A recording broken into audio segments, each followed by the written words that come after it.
से गुज़ारिश है कि बेटा ज़रा ध्यान रखें, ठीक है? और लॉकडाउन खुल गया है, इसका मतलब है वायरस भी खुल गया है, तो लिहाज़ा मेहरबानी करके ना ज़रा घरों में फ़िलहाल रहें। कोई बात नहीं, देखिए आपने इस वायरस के थ्रू, ये लॉकडाउन के थ्रू एक चीज़ सीखी है, काफ़ी अच्छी चीज़ें भी हमने सीखी हैं, जो आपस की बात है, ज़्यादा अच्छी चीज़ें सीखी हैं। और उनमें से ये भी है कि ये बड़े-बड़े रेस्टोरेंट्स और बड़े-बड़े ब्रांड्स और महँगे तरीन कपड़े और ज्वेलरी, इनके बगैर भी हम बड़े सुकून से ज़िंदगी गुज़ार सकते हैं, ठीक है? आवारागर्दी के बगैर ज़िंदगी गुज़ार सकते हैं, दोस्तों के बगैर, जो हमें लगता था नहीं हम मर जाएँगे दोस्तों के बगैर, ये तो वो तो, बेटा इन सब के बगैर आप ज़िंदगी अच्छी गुज़ार सकते हैं। ये फ़ज़ूल, ये बड़े-बड़े महँगे ब्रांड्स और रेस्टोरेंट्स फ़ज़ूल, इनके बगैर हम अच्छी ज़िंदगी गुज़ार सकते हैं, ठीक है? उनके ज़्यादा अच्छी गुज़ार सकते हैं। तो एक ये अल्लाह की तरफ से आपको कह लें, वो कहते हैं ना 40 दिन तक एक चीज़ की जाए तो वैसी ही आदत बन जाती है। तो ये आपने 40 दिन माशाल्लाह इन चीज़ों के बगैर गुज़ारे हैं, अब आप पूरी ज़िंदगी गुज़ार सकते हो। तो वो जो हमें लगता था इस चीज़ के बगैर भी नहीं रह सकते, उसके बगैर भी नहीं रह सकते, इंसान रह लेता है जी। तो आपसे गुज़ारिश है ज़रा ध्यान रखें अपना, अभी एकदम बेवकूफ़ों की तरह मार्केट्स में जाने की और कपड़े खरीदने की ज़रूरत नहीं है। इस ईद पे अच्छे सादे कपड़े पहने, पुराने कपड़े पहने, कोई बात नहीं। ठीक है? अल्लाह ताला ने पुराने कपड़ों में भी ईद हो जाती है, तो लिहाज़ा इसका फ़ायदा उठाएँ, इस सारी प्रैक्टिस का जो आपने लॉकडाउन में की है, ठीक है जी? तो चलें, हम लोग फिर स्टार्ट करते हैं और ये चैप्टर हम खत्म करते हैं। ये 1 सेशन हमें लगेगा मैक्सिमम इसमें, और ये किसको हुआ है जी? जन्नत को? अच्छा, ठीक है। तो ये फिर चलें जी, अल्लाह ताला उसको सेहत दे, वैसे कन्फर्म न्यूज़ है। चलें, अल्लाह ताला सेहत दे उसको।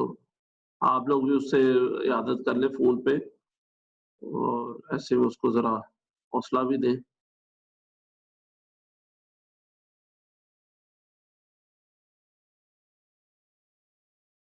भाई जिन लोगों ने ईदी भेजनी है ना, वो ईज़ी पैसा कर दें, ठीक है आतिफ़? आप ईज़ी पैसा कर दो, ईज़ी, कोई मसला नहीं। चलें, ये चैप्टर खत्म करते हैं जी। बातें बस ठीक है, बहुत हो गई हैं, करते रहेंगे आगे भी, ये बड़ा इम्पोर्टेंट चैप्टर है। तो खत्म करते हैं। टाइप्स ऑफ सेल्स का टॉपिक रह गया था और मेरा ख्याल है हमने वैलिड सेल के पॉइंट्स तमाम पढ़ लिए थे, ये भी पढ़ लिए थे। पढ़ लिए थे ना? मुझे कोई बता दे जी। क्योंकि ना सीनियर और जूनियर 2 बैच इकट्ठे चल रहे हैं, तो मैं अक्सर कन्फ्यूज़ हो जाता हूँ किसमें पढ़ाया था, किसमें नहीं पढ़ाया था। आपका और उनका डिफरेंट है, इसीलिए मैं अपलोड भी नहीं करता लेक्चर प्रीलोड, क्योंकि आप और वो डिफरेंट हो गया ज़रा। उनका सिलेबस और हो गया, आपका थोड़ा-सा मुख्तलिफ हो गया। मेरा ख्याल है कर लिया था ना हमने, ये भी पढ़ लिया था। जी सर, कर लिया था। चलें, डिफरेंट टाइप्स ऑफ बाइंग या सेल, बहुत सारी किस्म की सेल्स आपको मिलेंगी और इनमें से ज्यादातर सेल्स आपने ऑलरेडी पढ़ी होंगी अंग्रेजी में किसी और नाम से, तो उन्हीं के अंदर थोड़ा सा एक इस्लामिक एलिमेंट हम डाल के उसको एक टाइप ऑफ इस्लामिक सेल बना देते हैं, वही बना देते हैं, नाम भी थोड़ा सा ना हम अरेबिक रख देते हैं, तो लगता है कि बड़ी कोई मुख्तलिफ सी सेल है। ऐसी बात नहीं है बेटा, ये मोस्टली सेल्स आपने पढ़ी होंगी। हाँ, शायद आपने इस डिटेल में तो sales types of sales marketing में भी ना पढ़ी हो, लेकिन हम पढ़ेंगे और इसमें वो एलिमेंट भी आपको बताऊँगा जो इसमें इस्लामिक एलिमेंट है which differentiates it with conventional sale. तो सबसे पहली सेल है जी बई मुसव्वमा। बई मुसव्वमा एक नॉर्मल सेल को कहते हैं, जो मैं और आप रोज़मर्रा ज़िंदगी में करते हैं। और नॉर्मल सेल से मुराद इसका वो क्या फीचर है जो इसको नॉर्मल बनाता है, वो ये है कि बई मुसव्वमा में हम लोगों को कॉस्ट नहीं पता होती, जो सेलर को पड़ी होती है। या हमें कॉस्ट नहीं पता होती जो सेलर को पड़ी होती है। आप जब भी चीज़ खरीदने जाते हैं, तो आपको नहीं पता होता कि ये दुकानदार को कितने की पड़ी है। दुकानदार 100 झूठ बोलता है, बाजी इतने की तो मेरी खरीद है, भाई ये तो मुझे ₹50 बचेंगे, भाई ये तो मुझे अपनी तरफ जेब से देने पड़ेंगे, वो सब झूठ होते हैं। लेकिन अगर सच भी हो तो आपको इनिशियली नहीं पता था, वो दुकानदार ने बाद में बता दिया तो उसकी मर्ज़ी। बट यू नेवर नो कि ये सेलर जो आपको बेच रहा है, इसको ये चीज़ कितने की पड़ी थी। तो ऐसी सेल जिसमें आपको कॉस्ट का नहीं पता, उसको कहते हैं बई मुसव्वमा। This sale is totally allowed in Islam. आपको कोई जरूरी नहीं है कि ये बेटा नॉर्मल सेल है। इंग्लिश नेम क्या बताने, कुछ के पता होंगे मुझे, कुछ के नहीं भी पता होंगे, लेकिन ये बई मुसव्वमा इज अ नॉर्मल सेल। इसको कोई इलाका से हम क्लासिफाई नहीं कर सकते, in which the cost price is not known. ठीक है, कन्वेंशनल सेल कह लें, ट्रेडिशनल सेल कह लें, इसको हमें नहीं पता होती कॉस्ट प्राइस। ठीक है, this is totally allowed in Islam, यानी प्रॉफिट भी कमाया जा सकता है इस पर। अगेन प्रॉफिट के बारे में जो रूलिंग है वो डिफरेंट है थोड़ी, वो आपने ऑलरेडी पढ़ लिया होगा कि कितना होना चाहिए कितना नहीं एटसेट्रा, बट प्रॉफिट कमाया जा सकता है और कॉस्ट प्राइस छुपाई जा सकती है, कॉस्ट प्राइस छुपाई जा सकती है। अच्छा, यहाँ पे मुसव्वमा से हिडन के मायने अगर आप लेते हैं तो हिडन का ये मतलब नहीं कि आपने चीज ही छुपा देनी है या आपने कुछ का डिफेक्ट भी छुपा देना है। तो कुछ लोग हो सकता है ये कहते हैं कि जी मुसव्वमा में मतलब हिडन है, तो इसका मतलब है कि आप कोई फीचर भी छुपा सकते हैं। No, by features, by quantity, quality you should be very clear, और बाकी तमाम वैलिड सेल के आर्गुमेंट्स वहीं पे रहते हैं, बस फर्क ये है कि आपको कॉस्ट प्राइस बताने की जरूरत नहीं है। चलिए, ये कोई इतना डिटेल में पढ़ने वाला टॉपिक नहीं था। आगे बढ़ते हैं, अगला है बई मुक़य्यदा। मुक़य्यद भी इसको कहते हैं, मुक़य्यद। तो बई मुक़य्यद एक ऐसी सेल होती है जिसको आप अंग्रेजी में कहते हैं बार्टर, बार्टर सिस्टम। ठीक है, उसको हम अरबी में कहते हैं मुक़य्यद। तो एक चीज के बदले दूसरी चीज को एक्सचेंज करना। ठीक है, एक्सचेंजिंग का मतलब है मुक़य्यद, एक चीज से दूसरी चीज एक्सचेंज करना। नॉर्मल बार्टर सिस्टम जो होता था पुराने वक्तों में, अब तो ये खैर चीज इतनी कारामद नहीं रही, ऑब्सोल्यूट भी नहीं हुई, लेकिन इतनी कारामद नहीं रही, कुछ हद तक ऑब्सोल्यूट हो गई। बहुत कम लोग शायद गांव देहात में अभी भी मुक़य्यद करते हो। तो मेरा नहीं ख्याल में कि गांव में भी आजकल सबको पैसा ही चाहिए, जो सही बात है। लेकिन वही मुक़य्यद मीन्स अ बार्टर सेल, जिसमें एक चीज के बदले दूसरी चीज दी जाए। इसके बारे में जो रूल्स है वो वही है जो हम ऑलरेडी पढ़ चुके हैं। वो क्या है आपको याद होगा, जो नंबर वन जो बेसिक रूल है इसका, प्राइमरी रूल है, वो है रिबा अल फद्ल नहीं होना चाहिए। यानी चीज की क्वालिटी और क्वांटिटी के हिसाब से उसका एक्सचेंज बराबर का होना चाहिए। एक चीज दूसरी चीज के बदले आप अगर एक ही कमोडिटी है और एक ही क्वालिटी की, उसकी दो डिफरेंट कमोडिटीज नहीं होनी चाहिए। फिर वो हदीस आ जाती है 7 चीजों वाली, कि 7 चीजें जो हैं वो आप अगर बार्टर करते हैं तो वो एक होनी चाहिए। सेम अमाउंट्स वगैरह जिसमें आटा था, जौ था, खजूरें थी और सोना चांदी एटसेट्रा, ये 7 चीजें थी। तो वो वही वाली हदीस यहाँ पे भी अप्लाई होगी। और फिर ये बात कि बार्टर सिस्टम में क्वांटिटी और क्वालिटी जो डिसाइडेड है बार्टर की, वही होनी चाहिए। ठीक है, अगर आपने फॉर एग्जांपल 2 किलो आटा, अच्छा फिर सॉरी एक और बात ये है कि अगर यहाँ पे डिफरेंट चीजों की बार्टर आपस में आ जाए, वो तो हमें हदीस में ये कहा गया ना कि एक चीज के बदले वही चीज आप ज्यादा क्वांटिटी में या क्वालिटी डिफरेंट में नहीं ट्रेड कर सकते, लेकिन अगर डिफरेंट आ जाए, अच्छा उसके अंदर जो रूलिंग है हदीस के मुताबिक वो ये है कि अगर इसके अलावा आप लोग, यानी आटे के बदले आटा तो आप सेम क्वांटिटी ट्रेड करेंगे, चावल के बदले चावल सेम, खजूर के बदले खजूर सेम, सोने के बदले सोना सेम।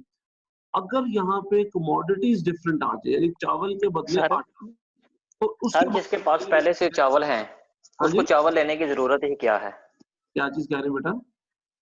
जिसके पास पहले चावल हैं, उसको चावल लेने की जरूरत ही क्या है?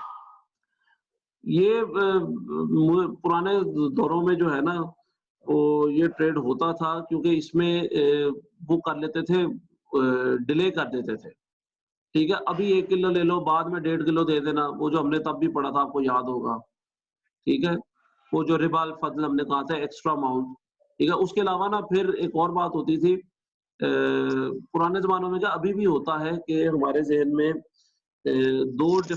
एक ही क्वालिटी की अगर 2 चीज़ें भी हों, यानी अगर चावल भी सेम क्वालिटी का हो, उसके अंदर भी एक साइकोलॉजिकल इफेक्ट कह लें या व्हाटएवर द रीजन इज, कि हम लोग फिर भी एक चीज को बेहतर समझते हैं। यानी अगर फॉर एग्जांपल पुराने ज़मानों की बात करें, तो अरबी जो थे, वो अरब की चीज़ों को अगर बहुत अच्छा समझते थे और अजम की चीज़ों को इतना अच्छा नहीं समझते थे। तो वो अक्सर क्या करते थे या करते उस ज़माने में होंगे कि वो अजम की चीज़ का कम रेट लगाते थे और वही चीज़ अगर अरब की होगी तो उसका ज़्यादा रेट लगा देते थे। तो कोई प्रैक्टिसेज़ इस तरह की हैं, अच्छा, होंगी उस टाइम हाँ, पे भी तो आपस की बात है, इतनी क्लैरिटी नहीं है, उस ज़माने की भी प्रैक्टिसेज़ में। तो अलबत्ता मेन जो कॉन्सेप्ट था वो था ये डिफर करने वाला, ठीक है? कि ब आप मतलब कि आज चावल दे दो ये मुझे, बात मैं आपसे तुम्हें 2 चलती दिन आ में रही है 3 कि किलो चावल वापस दे दूँगा।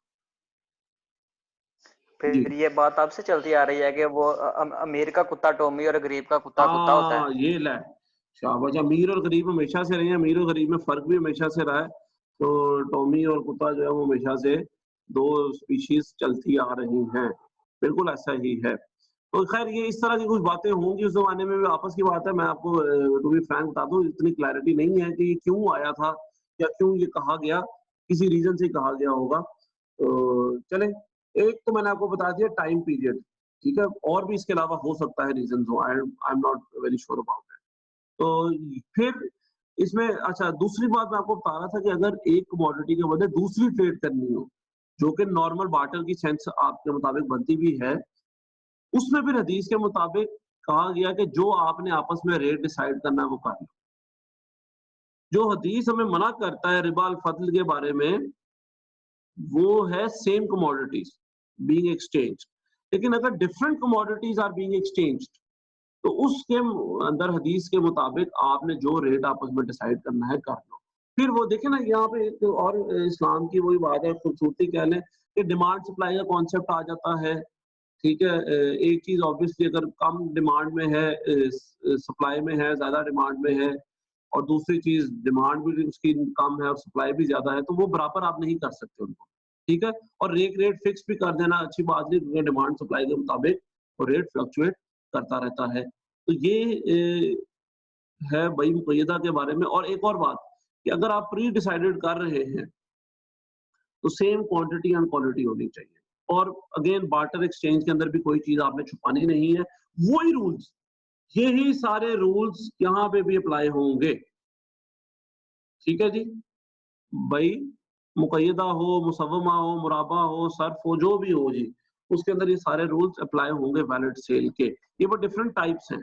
अच्छा, नेक्स्ट इसके बाद है, हम पढ़ लेते हैं, मुराबा को अभी छोड़ देते हैं। भई सर्फ़, भई सर्फ़, भई सर्फ़ मैंने थोड़ा-सा आपको शायद बताया हो, यहाँ पे कहीं सर्फ़ था।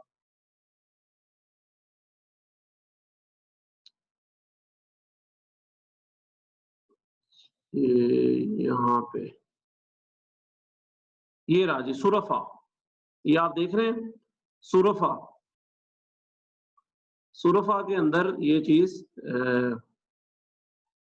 लिखी गई है आपके सामने, कि मनी चेंजिंग को हम कहते हैं सुरफ़ा, ठीक है? तो ये बई सर्फ़ जो है, ये बेसिकली डिराइव किया गया है फ्रॉम सुरफ़ा, व्हिच मीन्स एक ऐसा, एक मिनट जी मैं एक टेक्स्ट कर लूँ।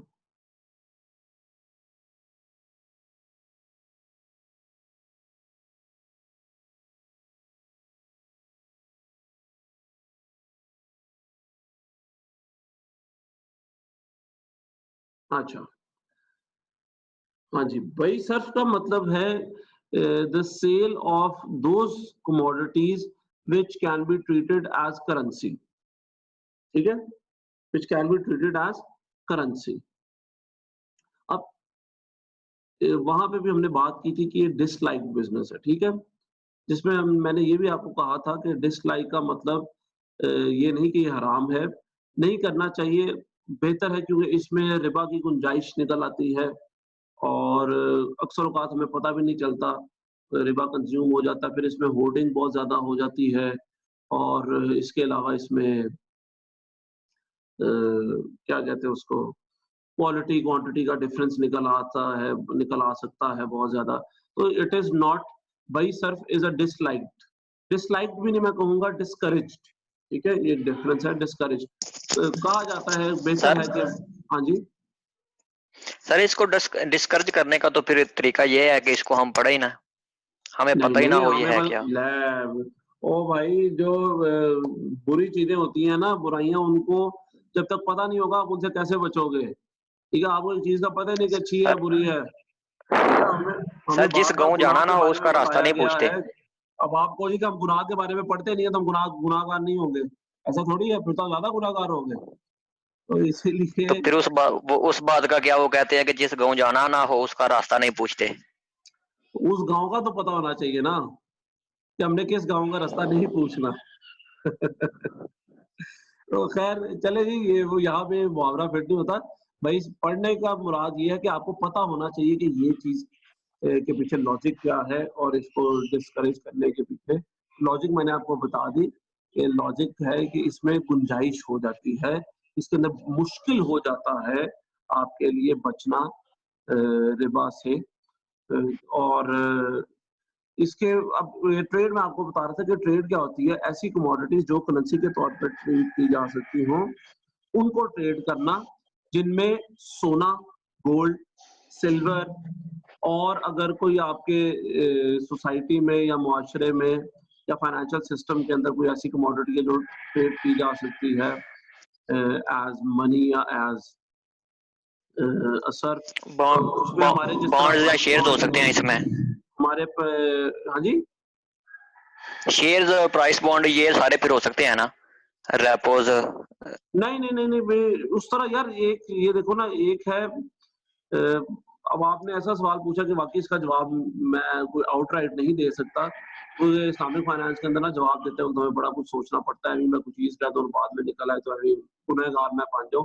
बाकी तो हम कुछ भी बता दें आपको, कोई बात नहीं, गुनाह नहीं होगा। लेकिन इसमें मुझे ज़रा सोचना पड़ता है। इसमें देखिए शेयर्स वगैरह ये या बॉन्ड्स वगैरह ये होते हैं, बल्कि आपस की बात ये है कि इवन गोल्ड और सिल्वर भी आज के ज़माने में वो नहीं रहे जो पहले होते थे। पहले तो एक बाकायदा कॉइन्स होती थी गोल्ड की, सिल्वर की कॉइन्स होती थी। पहली बात ये, एक ज़माने में तो करेंसी ही ये होती थी, ठीक है? और यस अब सर। आजकल के दौर में भी देखा जाए तो ये करेंसी के तौर पे नहीं इस्तेमाल होते, लेकिन फिर भी कभी-कभार। तो ये सर्फ की डेफिनिशन में मैं इनको इसीलिए नहीं लेता क्योंकि ये वन टाइम ट्रेड होता है। इस तरह तो ये बार्टर भी हो सकता है ना। इस तरह तो आप कहेंगे ये, इसको बार्टर में भी आप कंसीडर कर सकते हैं क्योंकि ये कभी-कभार होता है, वन ऑफ ट्रेड होता है। तो इसीलिए मैं इसको बेहतर है कि मैं to be on the safe side इसके बारे में कमेंट ना करूं।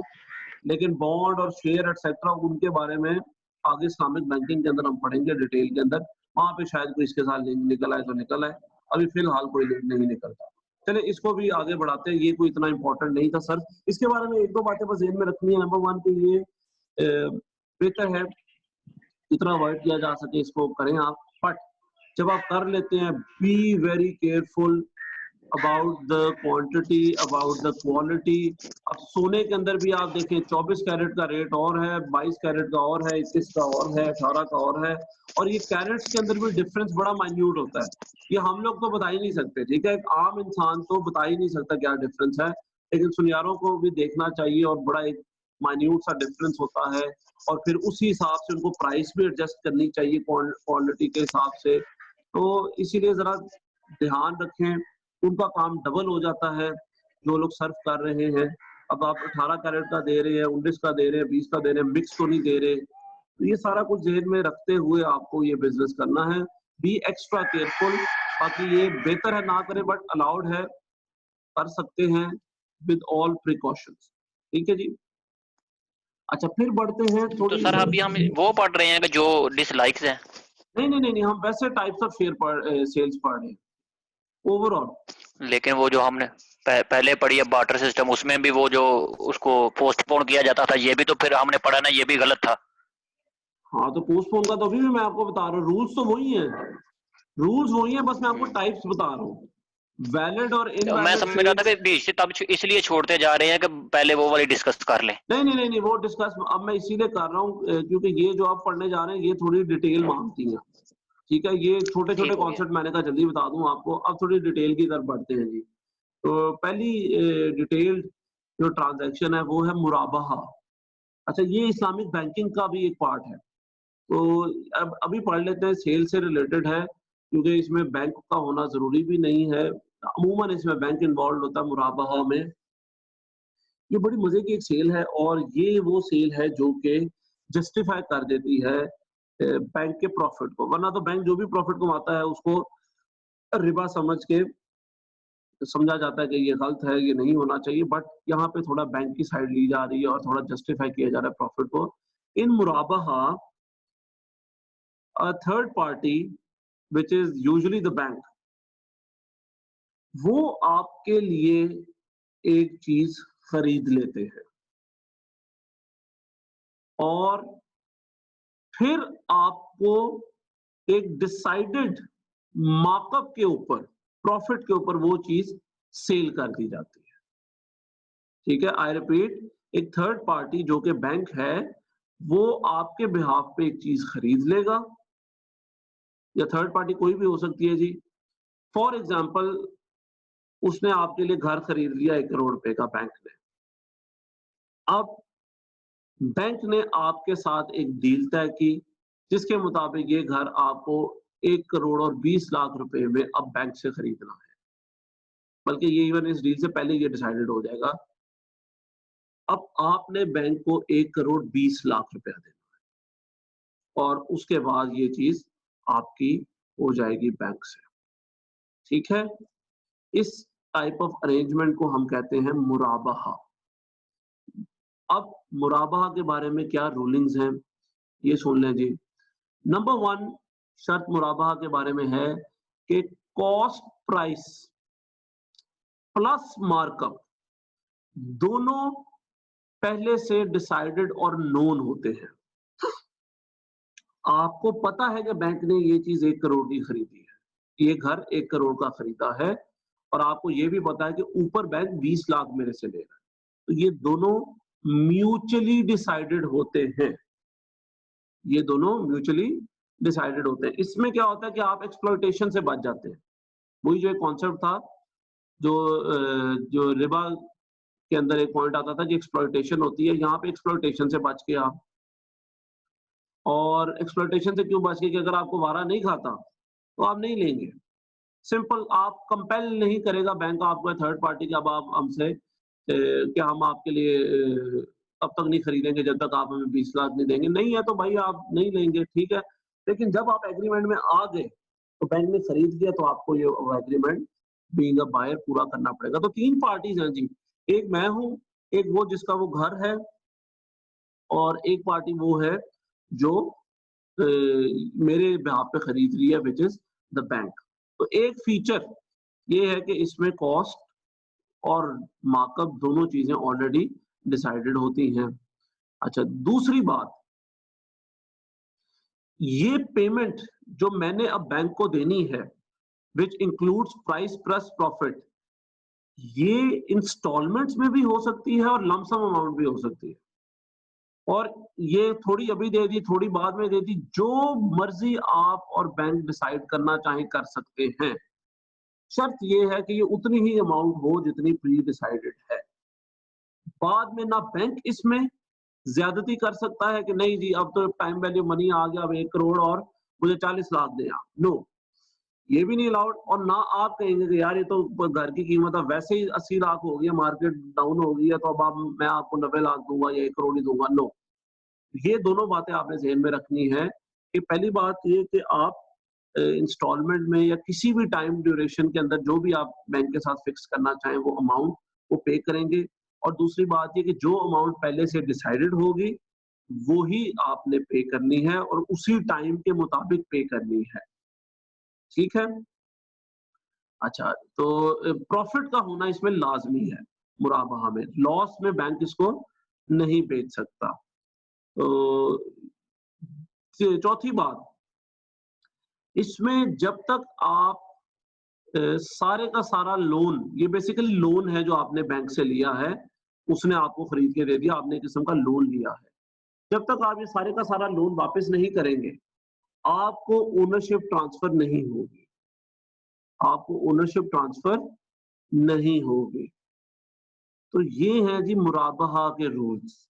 अब ये सुन के आपके ज़हन में फौरी तौर पे मेरा ख्याल है इंस्टॉलमेंट का कॉन्सेप्ट आ जाता है। ऐसा ही है, इंस्टॉलमेंट जो आप गाड़ियाँ खरीदते हैं और घर वगैरह जो खरीदते हैं या वो करवाते हैं, फाइनेंस करवाते हैं, उसमें भी क्या होता है बेटा, बैंक आपके बिहाफ पे गाड़ी वाली कंपनी से गाड़ी खरीद लेता है और फिर आपके साथ एक डिसाइडेड पैटर्न के साथ या डिसाइडेड अमाउंट्स के साथ, प्रॉफिट के साथ, आपको पता होता है प्रॉफिट का। हाँ, हमारे यहाँ पे एक चीज़ गलत होती है कि कॉस्ट नहीं बताई जाती। ठीक है, कॉस्ट भी पता होनी चाहिए। अमूमन वैसे बताई भी जाती है, अगर आप पूछ लें कि जी गाड़ी ये मार्केट में कितने की है, तो आपको बता देंगे जी मार्केट में गाड़ी इतने लाख की चल रही है। तो लेकिन अमूमन बताया नहीं जाता, बताना चाहिए। तो उस तरह ये ब सारे एलिमेंट्स कवर हो जाएँगे। फिर जो आपकी डिसाइडेड अमाउंट और वो है पैटर्न ऑफ पेमेंट, उसी के मुताबिक आप पे करते हैं। डाउन पेमेंट दे दी, नहीं दे दी, एटसेट्रा, कभी कोलैटरल रखवा दिया, नहीं रखवा दिया, एटसेट्रा, जो भी आपका अलबत्ता बैंक के साथ एग्रीमेंट चलता है। और at the end of the term of the lease जिसको आप कहते हैं या इंस्टॉलमेंट्स, हम लोग इसको वापस कर देते हैं, सॉरी, लोन को वापस कर देते हैं और चीज़ अपने नाम, उसकी ओनरशिप ट्रांसफर करवा देते हैं। तो this is a very sir classic इसमें एग्जांपल ऑफ मुराबाहा। जी। इसमें एक ऐसा सिस्टम भी होता है ना कि अगर आप बैंक से घर लेते हैं तो वो हुँ। आपसे घर का रेंट भी चार्ज करते रहते हैं और चार्ज वो फिर हर ईयर या मंथली बेसिस पे कम करते जाते हैं। ऐसा भी कोई सिस्टम होता है एक? हाँ, ऐसा भी होता है बिल्कुल। ये आगे इस्लामिक बैंकिंग में पढ़ेंगे ना, उसमें आएगा, ठीक है? उसमें डिटेल में पढ़ ओके लेंगे। सर। वो उसको लीज़ बैक एग्रीमेंट भी होता है एक, उसी के साथ रेपो भी इवन एक जगह पे आता है डिफरेंट कॉन्सेप्ट के साथ। तो इंशाल्लाह इस्लामिक बैंकिंग में वो हम डिटेल में पढ़ लेंगे। अब हमारा ना बस एक टॉपिक रह गया मेरा आपके साथ इस्लामिक बैंकिंग का। फिर हमारा सिलेबस मेरा ख्याल है मोस्ट प्रोबेबली शायद पूरा हो जाएगा। टाइम हुआ तो मैं आपको और भी पढ़ा दूँगा। इस्लामिक टैक्सेशन भी रहता है वैसे तो, लेकिन ज़्यादा ज़रूरी है इस्लामिक बैंकिंग पढ़ा दूँ, क्योंकि वो कल को आपसे ज़्यादा पूछा जाता है, ठीक है? अच्छा, फिर अब इसके बाद जो एक और टाइप पढ़ने वाली है वो है बई मुअज्जल। ये मैं पहले इसीलिए पढ़ रहा हूँ क्योंकि बई मुअज्जल जो है that is very similar to बई मुराबाहा। ठीक है? और बई मुअज्जल जो है ये बेसिकली डिराइव किया गया 2 वर्ड से, बयून और अजलून। बयून का मतलब है सेल या ट्रेड और अजलून का मतलब है फिक्स्ड टाइम या फिक्स्ड ड्यूरेशन। तो ये एक ऐसी सेल होती है जो कि वन टाइम सेल नहीं होती, ये एक ड्यूरेशन के अंदर सेल होती है। ऐसी सेल जो कि एक ड्यूरेशन के अंदर पूरी करनी हो, उसको बई मुअज्जल कहते हैं। ये एक क्लासिक एग्जांपल है ऑफ अ क्रेडिट सेल। एक आम जो क्रेडिट सेल होती है, उसको कहते हैं जी बई मुअज्जल। और इसमें आप फौरी तौर पे पेमेंट नहीं करते, बल्कि एक टाइम पीरियड डिफाइन कर दिया जाता है कि इस टाइम पीरियड के अंदर-अंदर हमने इस सेल को एग्जीक्यूट करना है। तो ये एक एक्सेप्शन है, जहाँ पे हमने पीछे पढ़ा था कि sale should be absolute and instant. तो एक ये यहाँ पे हमें मिलती है एक्सेप्शन के भई मुअज्जल के केस में हम उसको इंस्टेंट के थोड़ा फीचर से निकाल सकते हैं। अच्छा, इसके अंदर क्या होता है जी? इसके अंदर या ये भई मुराबाहा से किस तरह डिफरेंट है? ठीक है? भई मुअज्जल के अंदर पहले सिमिलैरिटीज़ बता दूँ। भई मुअज्जल के अंदर भी पेमेंट डेफर हो जाती है और भई मुराबाहा में भी हो जाती है। भई मुअज्जल के अंदर भी इंस्टॉलमेंट्स आप दे सकते हैं, भई मुराबाहा के अंदर भी इंस्टॉलमेंट्स दी जा सकती हैं। भई मुअज्जल के अंदर भी अ, आप थोड़ा-सा एक्स्ट्रा चार्ज कर सकते हैं, अमूमन नहीं किया जाता है, ये डिफरेंस भी आ जाता है। मुराबाहा के अंदर तो करते ही करते हैं। अब डिफरेंसेस क्या हैं इनमें? इनके अंदर डिफरेंसेस जानने की कोशिश करें जी। बड़े मिलते-जुलते डिफरेंसेस भी बड़े मिलते-जुलते हैं जी इनके। और वो क्या हैं कि नंबर 1, मुराबाहा के अंदर प्रॉफिट का पता होता है और कॉस्ट प्राइस का भी पता होता है। मुअज्जल के अंदर कॉस्ट प्राइस और प्रॉफिट का बताना ज़रूरी नहीं है। ठीक है? अच्छा, फिर मुराबाहा के अंदर 1 मिनट, हेलो?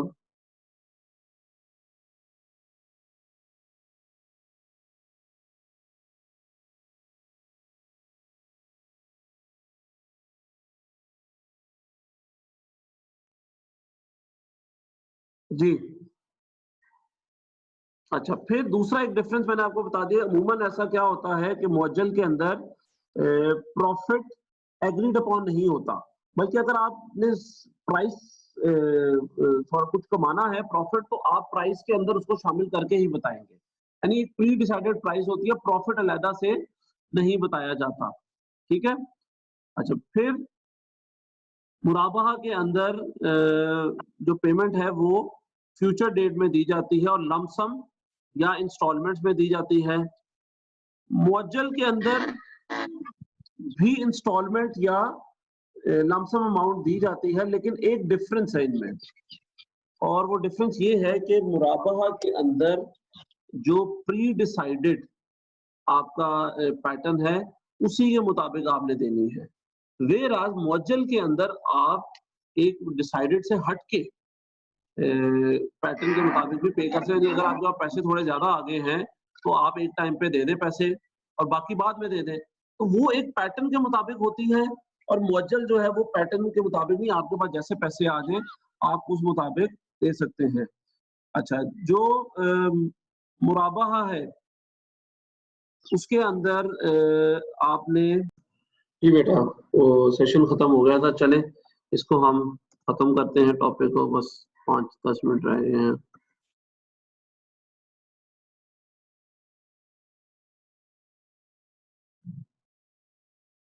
अच्छा, तो बात करते हैं डिफरेंसेस बिटवीन मुराबा एंड मुअज्जल। तो एक और जो डिफरेंस है वो ये है कि मुराबा के अंदर प्रॉफिट का होना मस्ट है, व्हेयरएज़ इन केस ऑफ मुअज्जल आप एक चीज को उसकी कॉस्ट प्राइस से कम पे भी बेच सकते हैं। जब आप कोई चीज खरीदने जाते हैं दुकानदार की मर्जी है, वो आपको कम प्राइस पे भी दे सकता है, लेकिन मुराबा हमेशा प्रॉफिट पे ही। ठीक है, एक प्रॉफिट एग्रीमेंट को ही मुराबा कहते हैं। फिर फाइनल डिफरेंस है ओनरशिप का। इन मुराबा the ownership is only transferred at the end of the term। और एक होती है ट्रस्ट रिसीट। ट्रस्ट रिसीट कहते हैं ऐसी एक एग्रीमेंट को, मतलब एक ऐसी सिचुएशन को जहां पे आप मतलब एक ट्रस्ट रिसीट दे दी जाए किसी और की तरफ से, जिसको गारंटी भी आप कह सकते हैं। ठीक है, आसान अल्फाज में गारंटी भी कह सकते हैं, या आपको श्योरिटी हो जाए कि आप ये बंदा पेमेंट करेगा मेरी, या कोलैटरल रखवा दे वो किसी तरह से। जब ऐसी कोई सिचुएशन आ जाए तो मुराबाहा में ट्रांसफर करना ओनरशिप जरूरी नहीं, वो एंड पे ही होगी। और अगर बैंक चाहे तो पहले भी कर सकता है, बैंक की मर्जी है। लेकिन मुअज्जल में जैसे ही आपने कोलैटरल दिया या गारंटी मिल गई या ट्रस्ट रिसीट किसी किस्म की मिल गई, ओनरशिप फौरी तौर पर ट्रांसफर हो जाए। तो ओनरशिप ट्रांसफर मुराबाहा में एंड पे ही ज्यादातर होती है, अमूमन की जा सकती है लेकिन होती नहीं है प्रैक्टिस के तौर पे। और मुअज्जल में ownership can be transferred even at the start. ठीक है, वो भी की जा सकती है। तो ये डिफरेंसेस थे बिटवीन मुराबाहा एंड मुअज्जल। मुअज्जल जो है आम क्रेडिट सेल, और इसमें थर्ड पार्टी के इन्वॉल्व होने की जरूरत नहीं होती बिटवीन द टू पार्टीज। मुराबाहा में एक थर्ड पार्टी भी इन्वॉल्व होती है। तो ये एक डिफरेंस था, डिफरेंसेस थे कुछ मुराबाहा और मुअज्जल के अंदर। एक मिनट की अटेंडेंस आप लोग अपनी मेरा ख्याल मार्क कर रहे हैं, वेरी गुड। ये एकदम बच्चे ज्यादा क्यों हो गए यार, हैं? माशाल्लाह, अच्छी बात है, लेकिन फायदा नहीं है, जो पहली क्लास में था उसी को ईदी मिलेगी। चले जिलेमान भी आ गया, माशाल्लाह, वेरी गुड, अल्लाह भला करे। अच्छा चले, नेक्स्ट है बई सलाम। तो बई सलाम भी एक बड़ी इंपॉर्टेंट ट्रांजैक्शन है, क्योंकि ये भी ना एक एक्सेप्शन है। ये एक एक्सेप्शन इसलिए है कि हमने ये अभी तक पढ़ा है कि जब तक कोई चीज एग्जिस्टेंस में ना आए तब तक आप उसको नहीं बेच सकते। ठीक है, एक चीज के एग्जिस्टेंस में आने के बाद ही आप उसको बेच सकते हैं। लेकिन सलाम एक ऐसी सेल है जो इसकी एक्सेप्शन है, यानी एक ऐसी चीज जो एग्जिस्टेंस में आए बगैर भी खरीदी बेची जा सकती है। अच्छा, वो चीज क्या है? चीज तो एज सच डिफाइंड नहीं है, लेकिन कुछ कंडीशंस के साथ सलाम अलाउड है। मैं दोबारा रिपीट कर दूं, सलाम एक ऐसा एग्रीमेंट है, सेल एग्रीमेंट या सेल है ऐसी जिसमें चीज की एग्जिस्टेंस के बगैर भी आप उसकी ट्रेड कर सकते हैं। और इन शॉर्ट एडवांस पेमेंट देने को हम कहते हैं बई सलाम। एक ऐसी सेल जिसमें पेमेंट एडवांस में दे दी जाए उसको कहा जाता है बई सलाम।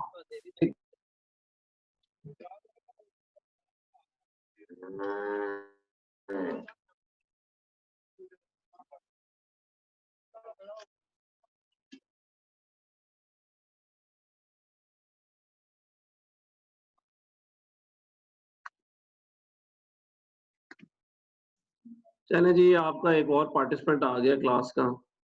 तो पार्टिसिपेंट्स हमारे 16 हो गए हैं। अच्छा, फिर सलाम में मैंने आपको बताया कि भाई सलाम में आप एडवांस पेमेंट को कहते हैं, एडवांस पेमेंट जिस सेल में इंक्लूड की जाए वो होगी भाई सलाम। इसके मुताबिक मैं आपको हदीस पढ़ देता हूँ जी। हदीस के मुताबिक ये बेसिकली सिर्फ ना एक ऐसा इंस्टेंस था, एक ऐसी हदीस है जिसके मुताबिक ये अलाउ किया गया। और वो हदीस ये था कि जब आप सल्लल्लाहु अलैहि वसल्लम ने मक्का से मदीना हिजरत की तो मदीने में लोग एडवांस में खजूरों की और फलों की कीमत अदा कर देते थे और 2-3 साल का वो टाइम दे देते थे। 2-3 साल का वो टाइम दे देते कि 2-3 साल बाद तुमने हमें ये चीज़ देनी है। अब ये चीज़ वैसे जो अभी तक हमने पढ़ा है उसमें तो अलाउड नहीं है। एक चीज़ एडवांस में आपने नहीं देनी किसी को, एडवांस पेमेंट किसी की नहीं दे सकते, कोई चीज़ एग्जिस्टेंस में ही नहीं आई, ठीक है? लेकिन यहाँ पे कुछ शराइत रखी गई और वो मैंने आपको बताया, वो ऐसा इंस्टेंस था वहाँ पे कि मदीने के अंदर ये चीज़ ट्रेड की जाती थी, खजूरें, फल वगैरह ये एडवांस में खरीद लिए जाते थे 2-3 साल पहले। अच्छा, इसमें लेकिन मसला क्या था? मसला ये था या तब होता क्या था उस दौर में कि क्वालिटी, क्वांटिटी, मय्यर, वेट एटसेट्रा ये सारा कुछ पहले से डिसाइडेड नहीं होता था। ये सारा कुछ पहले से डिसाइडेड नहीं होता था। लेकिन इसके बारे में कहा क्या गया, फिर एक और हदीस है जी, सल्लम की हदीस के मुताबिक, अंग्रेजी में मैं हदीस पढ़ देता हूँ। Whoever pays money in advance for fruit to be delivered later should pay it for a known quality, specified measure and weight, of course, along with the price and time of delivery. तो ये सारी चीजें, price, quality, quantity, place of delivery, ये सारा कुछ पहले से decide होना चाहिए। Only in that case it is allowed, only in that case this sale is allowed. तो इसके बारे में जो डिफरेंट रूलिंग्स हैं वो निकलती हैं, वो ये हैं जी कि नंबर 1 कि प्राइस जो है आपने जब भी कंडीशंस क्या है सलाम की और वो सुन लें जी। नंबर 1, जब भी पेमेंट करनी है, पेमेंट पूरी करनी है, तब आप पेमेंट को डेफर नहीं कर सकते। आपने अगर डिसाइड किया है कि मैंने साल बाद एडवांस में भी पेमेंट करनी है, तुम्हें तो ये नहीं डिसाइड कर सकते कि थोड़ी पेमेंट अभी ले लो, बाकी जब चीज आएगी तब ले लेना। ऐसा आप नहीं कर सकते, ठीक है? आपको सारे का सारा पे अभी करना पड़ेगा, सब पेमेंट एडवांस करनी पड़ेगी। तो सेकेंडली, फिर वही गुड्स बेचे जा सकते हैं जिनकी क्वालिटी और क्वांटिटी इजीली डिटरमिन की जा सके। सिर्फ वही गुड्स आप बेच सकते हैं। ऐसी चीजें जिनकी क्वालिटी और क्वांटिटी डिटरमिन करना मुश्किल हो, उनको ट्रेड नहीं करना चाहिए और नहीं किया जाएगा। मिसाल के तौर पर खजूर की क्वालिटी और क्वांटिटी आप इजीली डिटरमिन कर सकते हैं, फ्रूट की भी कर सकते हैं, खाने पीने की अशिया की कर सकते हैं। लेकिन अगर प्रीशियस स्टोन्स हैं, यानी अगर कोई ऐसी धात है कीमती और या ऐसी कोई चीज है जिसकी क्वालिटी जो है वो बहुत ज्यादा होती है, डिफरेंट होती है। एक मिनट यार, मिसाल के तौर पे अगर आप सोने को देखें तो सोने की क्वालिटी बहुत ज्यादा मुख्तलिफ होती है और इसके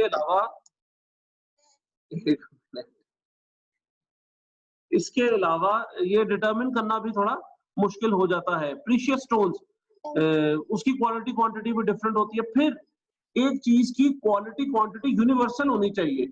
अब कुछ इलाकों में हो सकता है कि याकूत का जो पत्थर है उसकी प्राइस और हो, दूसरे इलाकों में और हो।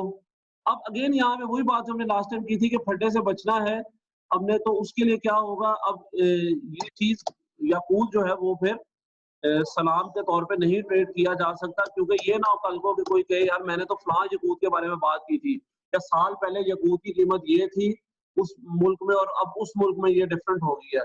तो इसीलिए ऐसी कमोडिटी ही ट्रेड करें जो कि इजीली डिटरमिन, जिसकी क्वालिटी और क्वांटिटी की जा सके। ठीक है, फिर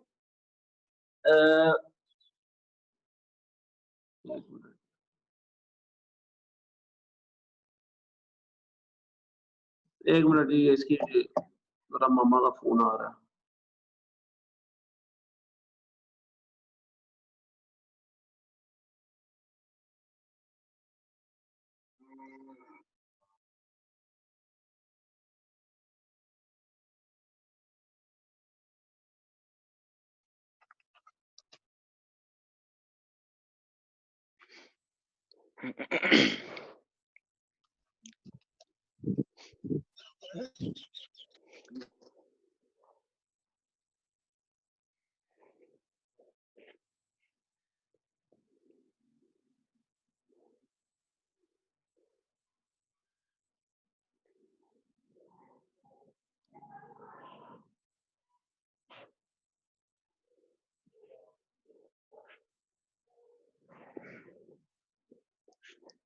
सर अनम्यूट तो कर लें पहले, फिर बोलें, ऐसे तो हमें कैसे समझ आएगी। सर पहले अनम्यूट करें खुद को। सॉरी चले सॉरी। अच्छा, फिर इसके बारे में ये है कि प्राइस। अच्छा सर, यार एक मिनट आतिफ, आज टाइम नहीं है जरा। सर एक ये कि एक मिनट बस ये मैं खत्म कर लूं। प्राइस और जो टाइम ऑफ डिलीवरी है और प्लेस ऑफ डिलीवरी, ये भी श्योर होना चाहिए। ठीक है, तो अगर आप ये कुछ रूल्स को फॉलो करते हैं तो आप भाई सलाम कर सकते हैं, वरना इट इज नॉट अलाउड। ठीक है, इधर आओ इधर आओ।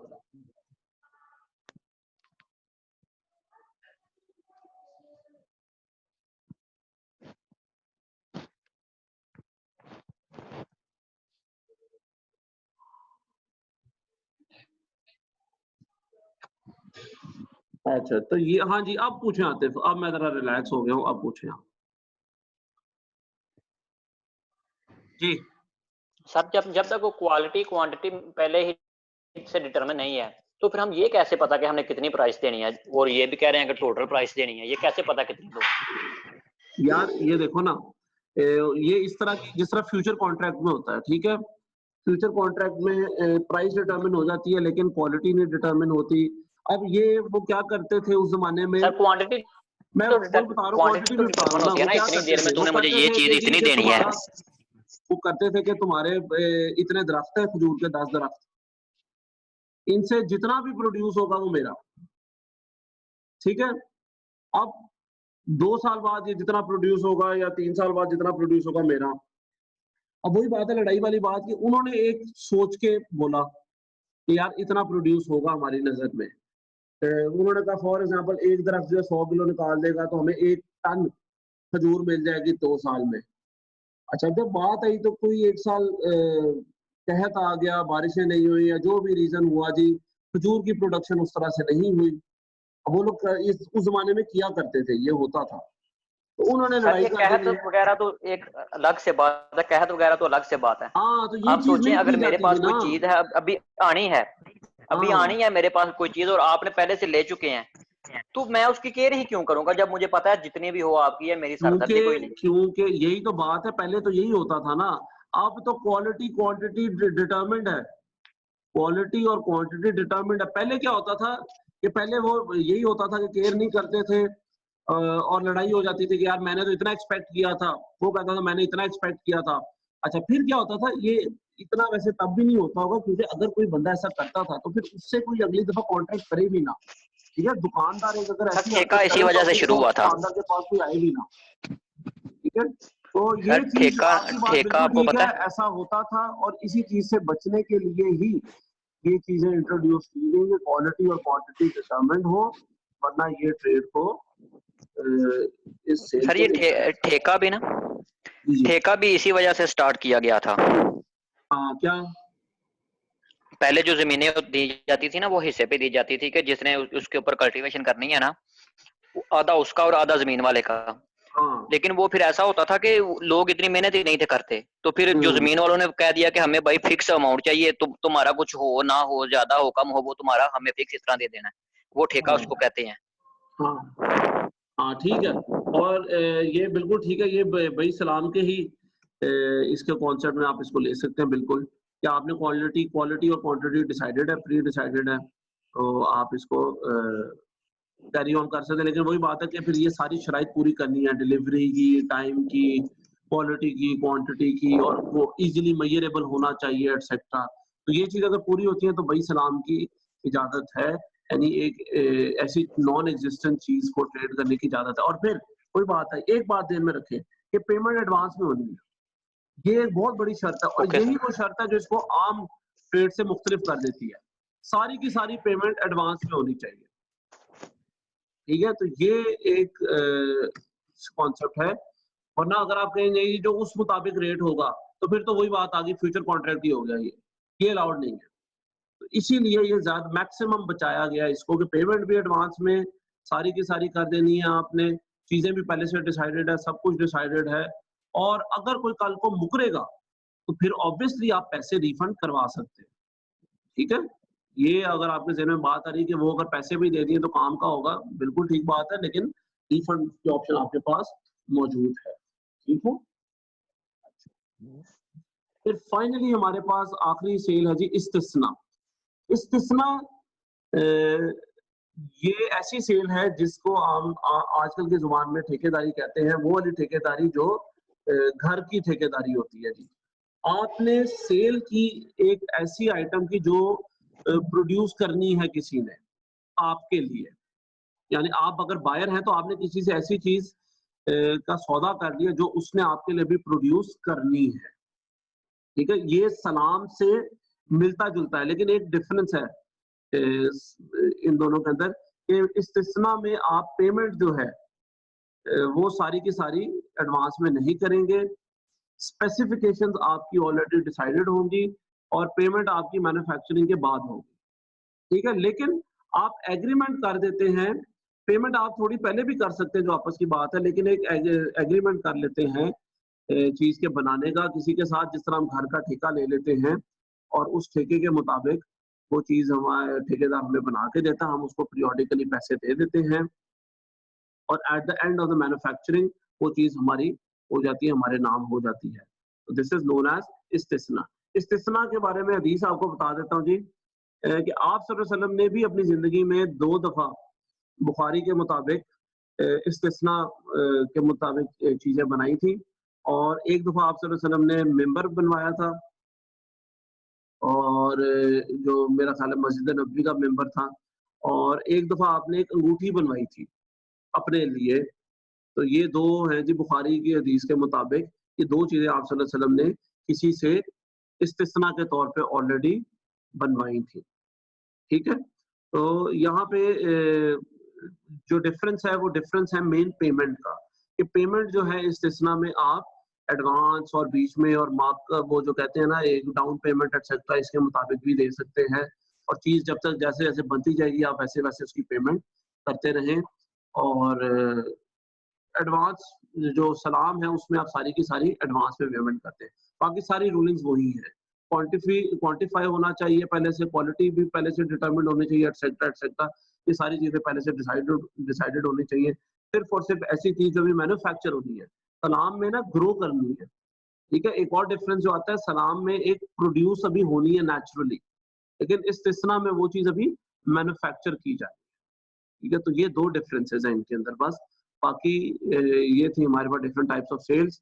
तो इजाजत दें जी मुझे आज के दिन के लिए, और अगर कोई आपको क्वेश्चन है तो आप ग्रुप में कर सकते हैं आज। ठीक है, तो व्हाट्सएप ग्रुप में आप क्वेश्चन कर लें। आज का दिन जरा मैं थोड़ा बिजी था, इसीलिए मैंने क्लास थोड़ी डिले भी कर ली। तो चले जी, इंशाल्लाह हमारी मुलाकात होगी, जल्दी होगी इंशाल्लाह ताला। और बैंकिंग हम पढ़ेंगे नेक्स्ट क्लास में। ठीक है जी, तब तक अपना ख्याल रखें। अल्लाह हाफिज़।